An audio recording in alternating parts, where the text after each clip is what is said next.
Assalamualaikum warahmatullahi wabarakatuh.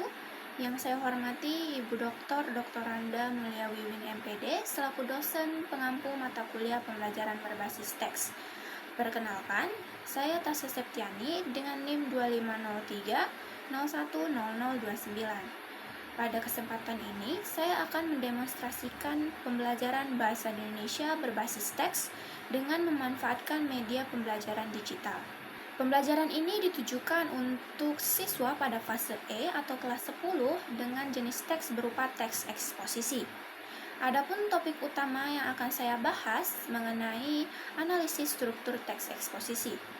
Target kompetensi pada pembelajaran ini adalah peserta didik mampu mengidentifikasi struktur teks eksposisi yang berupa tesis, argumentasi, serta penegasan ulang, dan mampu menjelaskan alasan dari setiap struktur tersebut.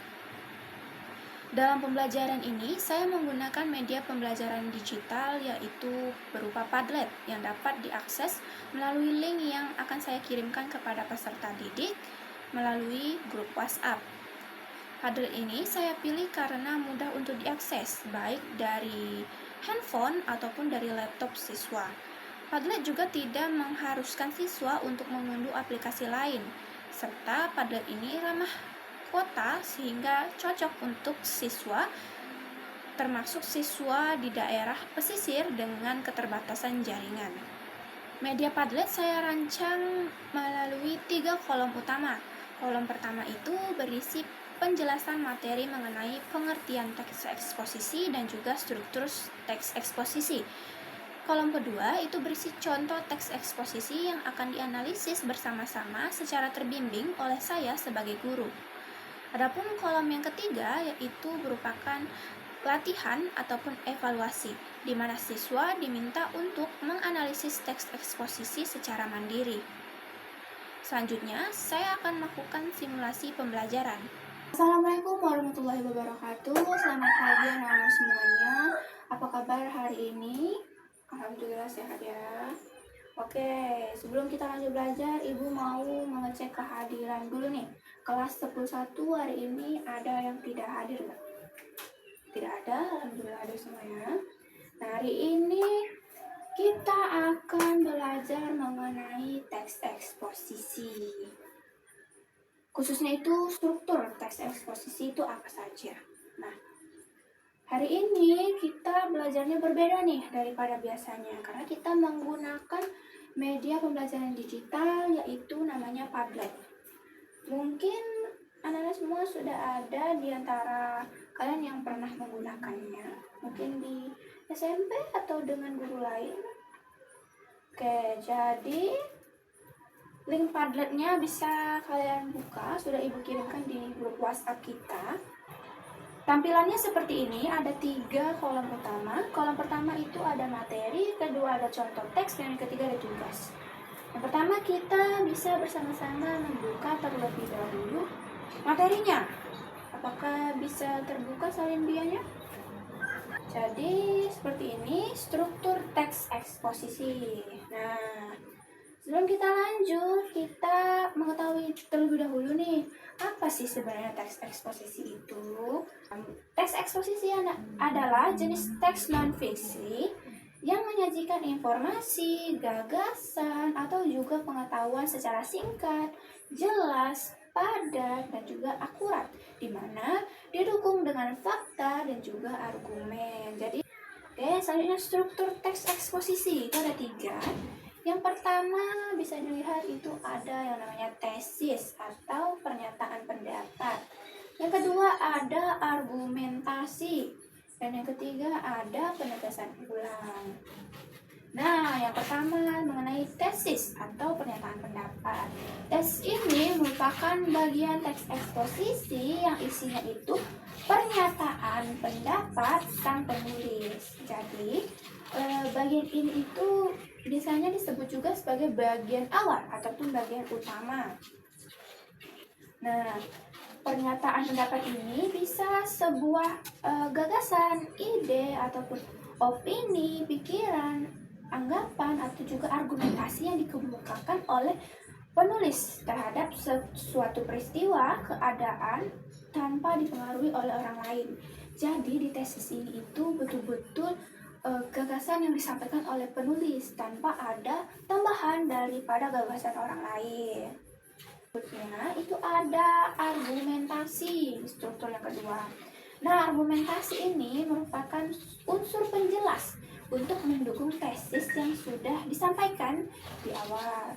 Nah, isinya itu berupa alasan yang dapat memperkuat argumen penulis dan juga dapat menolak argumen ataupun gagasan. Jadi di sini tidak hanya setuju ataupun sepakat dengan argumen, tetapi juga bisa menolak argumen. Nah, argumentasi di sini dapat berupa alasan logis, data, fakta-fakta, dan juga pendapat dari penelitian para ahli nih. Jadi di sini argumen yang baik itu seharusnya mampu mendukung pendapat yang disampaikan dari penulis. Di argumen ini tuh faktanya sangat kuat ya. Selanjutnya itu yang terakhir ada penegasan ulang. Jadi penegasan ulang ini adalah bagian yang berisi penegasan ulang atau penegasan kembali dari pendapat sang penulis, yaitu bagian yang tujuannya itu untuk menegaskan pendapat awal serta juga menambahkan bisa berupa rekomendasi atau juga saran. Nah, jadi dapat disimpulkan bahwa teks eksposisi adalah teks yang menyajikan informasi atau pendapat secara jelas, padat, logis, dan didukung oleh sebuah fakta. Teks ini memiliki 3 unsur utama. Yang pertama ada tesis yang isinya itu gagasan atau pendapat dari penulis. Yang kedua ada argumentasi yang isinya alasan ataupun fakta-fakta yang mendukung. Nah, yang terakhir itu ada penegasan ulang yang fungsinya untuk menegaskan kembali pendapat dari sang penulis. Nah, jadi memahami struktur teks eksposisi ini dapat memudahkan kita sebagai pembaca untuk memahami isi dan tujuan dari teks eksposisi secara lebih mudah. Oke, itu saja untuk materinya.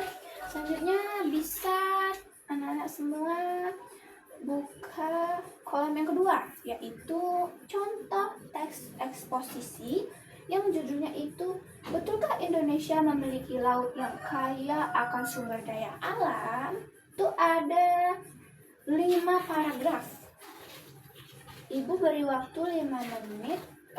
Kalian buat di pinggirnya setiap paragraf itu kalian tandai. Menurut kalian itu termasuk apa? Struktur apa? Tesis kah? Argumen kah? Penegasan ulang kah? Kalian tandai. Oke, 5 menit ya. Oke, sudah habis waktunya. Sekarang boleh kita sama-sama koreksi jawabannya. Kalian bisa buka bagian yang ada seperti komentar ini ya. Di situ sudah Ibu tuliskan jawabannya. Di paragraf pertama itu merupakan bagian tesis karena isinya itu adalah pernyataan umum mengenai kekayaan laut yang ada di Indonesia. Nah, untuk paragraf 2 sampai paragraf 4 itu adalah argumen karena isinya itu alasan yang mendukung pendapat penulis, ada juga penjelasan ilmiah serta juga contoh konkret. Paragraf 5 atau paragraf terakhir itu barulah penegasan ulang karena isinya itu ada kesimpulan dan juga ajakan kepada pembaca. Penjelasan lebih mendalamnya bisa kalian baca saja ya. Selanjutnya yaitu tugas nih. Boleh dibuka kolom yang ketiga. Di sini ada satu teks eksposisi yang judulnya Ikan Sangat Bermanfaat Bagi Kesehatan. Di sini ada 1, 2, 3, 4, 5, 6. Ada 6 paragraf. Nah, tugas kalian adalah bisa dibuka di kolom yang ada komentarnya. Nah, tugasnya itu bacalah teks eksposisi berjudul Ikan Sangat Bermanfaat Bagi Kesehatan dengan seksama. Kemudian tentukan struktur setiap paragraf pada teks tersebut dan berikan alasan secara singkat. Jadi, kalian baca dulu seluruh teks eksposisi ini. Terus kalian tentukan paragraf 1 menurut kalian apa? Tesis kah? Argumentasi kah? Atau apa? Terus kalian juga buat alasan kenapa menurut kalian itu tesis. Begitu ya. Ibu mau tugas ini kalian tulis dalam kertas, lalu kalian foto dan upload ke Padlet ini ya. Cara menguploadnya bisa dilihat ada bagian yang ada tanda tambah, itu bisa diklik. Lalu kalian bisa pilih bagian upload untuk mengupload foto yang kalian ambil. Begitu saja pemaparan hari ini. Sebelum Ibu akhiri, apakah ada yang ingin ditanyakan mengenai materi hari ini? Ada? Ibu rasa segitu saja karena tidak ada pertanyaan. Terima kasih atas perhatian anak-anak Ibu semuanya. Semoga materi yang Ibu sampaikan dapat tertanam di dalam pemikiran kalian dan juga kalian dapat mengerjakan tugas dengan baik dan benar.